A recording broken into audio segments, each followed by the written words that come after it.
আজকের সন্ধ্যাটা কাটলো কৃষ্ণনগরের জমজমাট সৃষ্টিশ্রী মেলা প্রাঙ্গণে।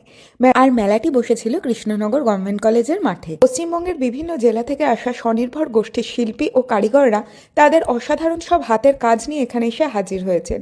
মেলার অন্যতম বিশেষ আকর্ষণ ছিল কোকুন বা রেশমগুটি স্টলটি। আর ছিল মাটির পুতুল থেকে শুরু করে বাঁশ ও বেতের তৈরি ঘর সাজানোর নানা শৌখিন জিনিস।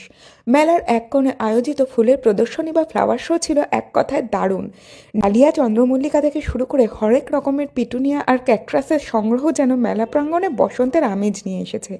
এছাড়াও ঘর সাজানোর হরেক রকমের জিনিসের মেলা বসেছিল।